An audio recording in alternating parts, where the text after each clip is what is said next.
கர்த்தர் நின்று அவனை விடுவிப்பார். எப்படி நிற்கிறார், யாரை நின்று விடுவிக்கிறார் என்று சுருக்கமாய் சொல்லி முடிக்கிறேன்.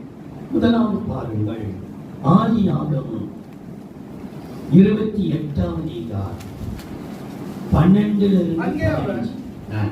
ஆதியாகமம் 28ஆம் அதிகாரம் 12, 13, 15 வாசித்தார். அங்கே அவன் ஒரு சொப்பனம் கண்டான். ஒரு சொப்பனம் கண்டான். இதோ ஒரு ஏணி பூமியிலே வைக்கப்பட்டிருந்தது. அதன் நுனி வானத்தை எட்டி இருந்தது. அதிலே தேவதூதர் ஏறுகிறவர்களும் இறங்குகிறவர்களுமாய் இருந்தார்கள். அதற்கு மேலாக கர்த்தர் நின்று, அதாவது அதற்கு மேலாக, வானத்துக்கு மேலாக நின்று, கீழே அவர் எங்க நிற்கிறாரா?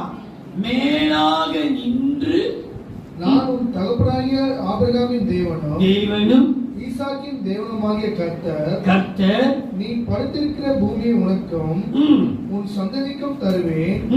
உன் சந்ததி பூமியின் துளை போல இருக்கும். நீ மேற்கையும் கிழக்கையும் வடக்கையும் தெற்கையும்.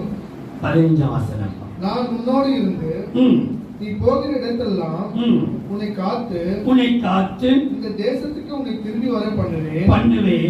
நான் உனக்கு சொன்னதை செய்யும் அளவு உன்னை கைவிடவே மாட்டேன். நான் உனக்கு சொன்னதை செய்யும் அளவு கைவிட மாட்டேன்.